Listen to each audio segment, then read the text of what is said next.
Hola a todos, comenzamos aquí el desarrollo de la unidad dedicada a la sociedad feudal. En este primer vídeo vamos a hablar sobre el feudalismo.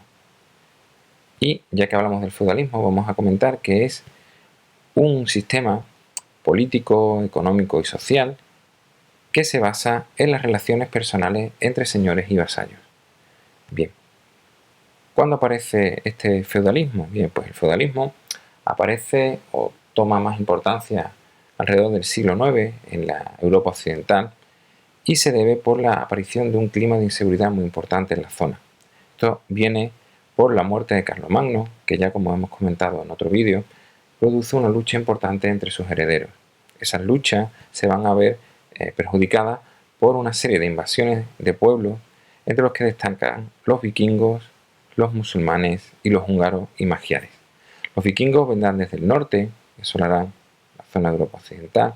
Los musulmanes ya habían entrado en la península ibérica, pero en esta época, en el siglo IX, también se van a producir ataques desde el norte de África hacia el sur de Europa, y los húngaros y magiares vendrán de la zona de Hungría, lógicamente, hacia Occidente y atacarán toda esta zona de la actual Alemania, Italia y Francia. Bien, pues ante esta situación de inseguridad, los reyes no van a ser capaces de proteger su territorio y van a confiar la defensa de estos a los nobles. Ellos van a defender la tierra, pero a cambio van a recibir una serie de importantes beneficios económicos. Y por otro lado, el campesinado, ante esta situación de inseguridad, va a buscar ayuda y amparo en esos nobles, buscarán esa ayuda frente a los problemas de guerra, tanto por luchas internas como por las invasiones. Bien, vamos a ver cómo se va a organizar así a grandes rasgos estos territorios. Bien, pues Europa en esta época va a estar dividido en pequeños reinos independientes, gobernados por reyes. Estos reyes, el poder le va a venir de Dios y en teoría van a tener un gran poder porque van a ser los que se dediquen a hacer las leyes, a dirigir el ejército, a juzgar, pero en la realidad, como ya hemos comentado, el poder en realidad lo tendrán los nobles, tanto laicos como eclesiásticos, es decir, los grupos privilegiados, que van a gobernar los territorios que el rey les va a dar o les va a encomendar que cuiden. Esos territorios los van a gobernar de manera independiente respecto al rey, y entre estos territorios cada uno se organizarán de una manera independiente.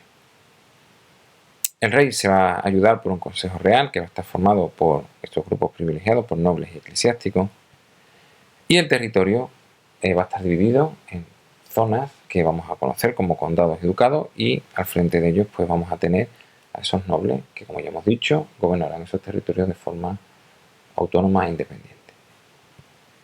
Bien, vamos a hablar de algo que ya hemos comentado, de estas relaciones de dependencia. Hay que comentar que, como hemos dicho, en la época feudal, las personas van a estar unidas por relaciones de interdependencia personal y se va a establecer una relación en que unos personas van a depender de otras por una serie de vínculos y de obligaciones. Lógicamente, todas las relaciones no van a ser iguales, y por un lado vamos a tener relaciones vasalláticas que se van a producir entre miembros de los grupos privilegiados, entre nobles y eclesiásticos, entre ellos y con el rey, y luego relaciones señoriales, que son entre los privilegiados y los no privilegiados.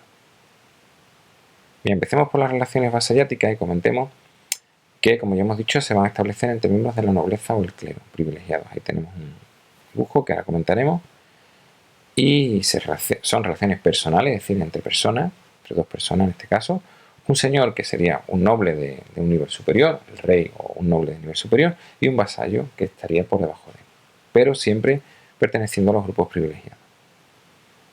Y se va a producir una serie de pactos entre los que se van a intercambiar, por un lado, ayuda militar y consejo, el auxilium y el concilium, que es el que le va a dar el vasallo al señor, y el señor le va a dar una ayuda económica.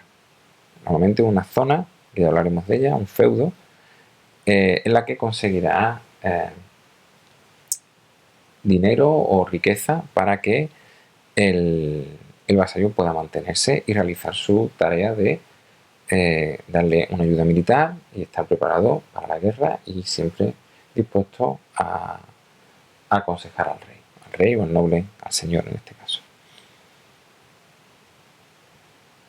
Bien, estas relaciones se van a convertir en realidad mediante una ceremonias que se llama la ceremonia de vasallaje, que va a tener dos partes. Por un lado tendremos la parte denominada homenaje, en la que el vasallo le jura fidelidad a su señor, le dice que va a serle fiel. El señor le coge las manos al vasallo y el vasallo le promete ayuda militar y consejo, como ya hemos dicho. Y esta parte de la ceremonia se suele sellar con un beso. Siguiente parte sería la investidura, en la que el señor le entrega al vasallo un símbolo que representa ese beneficio económico que le va a dar para que se mantenga, ese símbolo de lo que se denomina el feudo. Ese beneficio es el feudo, que en principio va a ser un territorio, y más adelante, ya en otros temas, lo comentaremos, pasa de ser un territorio a ser pues, un cargo en la administración, una cantidad de dinero, etc. Y el vasallo, como hemos dicho, pues recibe ese feudo y se convierte en señor de ese feudo, que es importante dejar eso claro.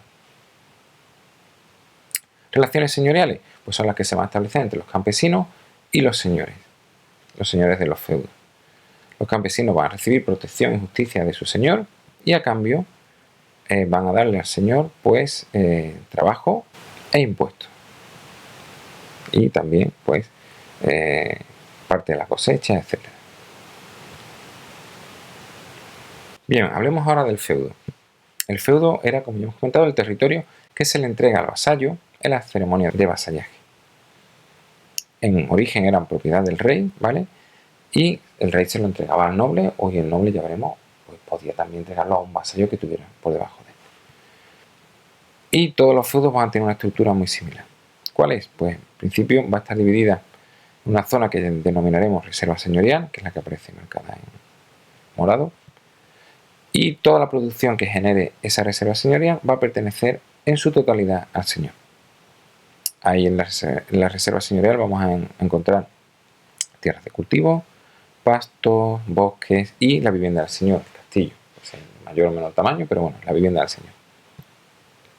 Y por otro lado vamos a tener los mansos, esa es la zona marcada en verde, y que van a ser pequeñas parcelas que se entregan a los campesinos, el señor se la entrega a los campesinos, para que a cambio reciba un pago de parte de la cosecha, y aparte por disfrutar de esas tierras, pues tiene que trabajar, ¿dónde?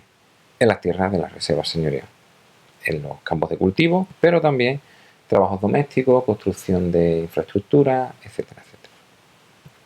Bien, y habría que hablar también de la existencia de unas instalaciones, unas infraestructuras, que son propiedad del señor y que cualquiera que lo usara tenía que pagar por el uso.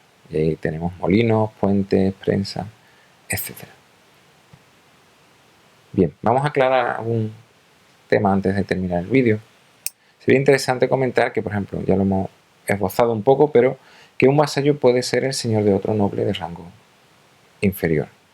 Es decir, que puede existir vasallo de un vasallo, lo que se denomina un valvasor. Es decir, si cogemos este esquema muy simplificado, imaginemos que tenemos un rey que tiene 3 vasallos. Bueno, pues uno de esos vasallos a su vez puede tener un par de vasallos y uno de esos también puede tener otro vasallo. Bien, eso existía, era incluso más complicado, pero es algo que se daba en esta época. Bien, si un vasallo o un señor incumple los acuerdos a los que han llegado, es decir, obediencia, fidelidad, protección, lleva ayuda militar, consejo, pues si se incumple, se rompe el pacto y se produce, como decimos, al romper ese pacto se produce una felonía y el que lo hace es un felón.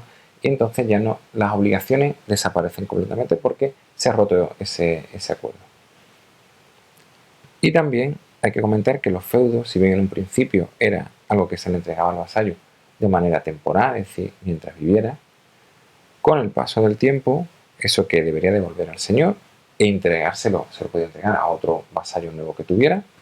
Bien, pues con el tiempo el feudo se convierte en patrimonio de la familia del vasallo y ya lo que hace es pasarlo, pero a su familia, a sus hijos, o pasarlo a otros vasallos que consiga. Entonces, volviendo al esquema, si el rey tiene su territorio, lo divide en varias partes, una se la entrega a un vasallo, ese territorio que se le ha entregado a este vasallo, este en concreto, lo divide en varias partes y entrega 2 de ellas. Y este a su vez, una de las partes que ha recibido de este, pues también la entrega al siguiente. Bien, pues hasta aquí el vídeo, espero que os haya sido útil, que os haya parecido claro y gracias por verlo.